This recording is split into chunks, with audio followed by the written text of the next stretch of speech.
Bon, alors pourquoi un nouveau régime? Nos connaissances progressent, il y a plein de choses qu'on sait aujourd'hui qu'on ne savait pas avant, et on est en train de remettre en question un certain nombre de choses. J'ai prescrit, comme tout le monde, des tas de régimes différents. La plupart du temps, j'ai prescrit des régimes, je dirais, normaux équilibrés. Ça veut dire, je mettais un peu de protéines, un peu de lipides, un peu de sucre. Et puis j'étais assez content parce que c'était des régimes équilibrés, mais c'était des régimes un peu difficiles à suivre. Enfin, tous les régimes sont difficiles à suivre, mais c'était un peu difficile à suivre. Et puis surtout, on avait des stagnations de poids, des freinages de poids. On n'avait pas un rythme de régime assez rapide. Or finalement, qu'est-ce qui est important dans un régime? C'est maigrir. Et j'insiste beaucoup là-dessus parce que quand on m'oppose la notion de carence à la notion de régime, je ne suis pas complètement d'accord. La moyenne des régimes, et je le sais par mon site internet Savoir Maigrir, la moyenne de temps de pratique des régimes, c'est 3 à 4 mois. Donc pendant 3 à 4 mois, il est très rare de constituer des vraies carences. Sauf quand on fait des régimes extrêmement déséquilibrés. Vous avez les monodiètes de pommes, les régimes hyper protéinés, les régimes hypocaloriques très restrictifs, etc. Mais quand on fait des régimes à peu près normaux, ceux que vous faites tous les jours, quand vous avez envie, vous dites tiens je vais perdre 2-3 kilos, eh bien quand vous faites ces régimes-là, il n'y a pas vraiment de carence qui s'installe en 3-4 mois.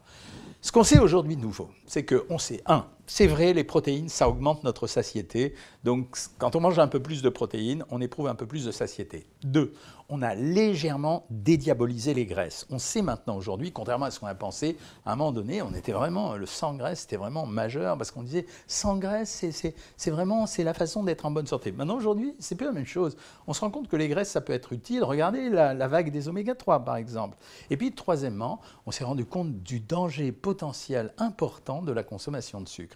Si bien qu'on était parti sur une base de régime de répartition 50% sucre lent, avec sucre lent, sucre rapide, 35% lipides et 15% protéines avec des variations potentielles. Il y avait des gens qui mettaient 15-20% de protéines, 30% de lipides, bon, etc.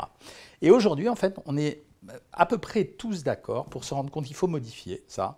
Il faut probablement abaisser un peu plus les sucres que ce qu'on faisait auparavant, même les sucres complexes, monter un peu plus les graisses et monter un peu plus les protéines. Pourquoi monter les graisses?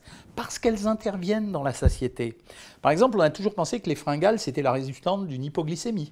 Ben, c'est pas vrai. C'est pas que la résultante d'une hypoglycémie.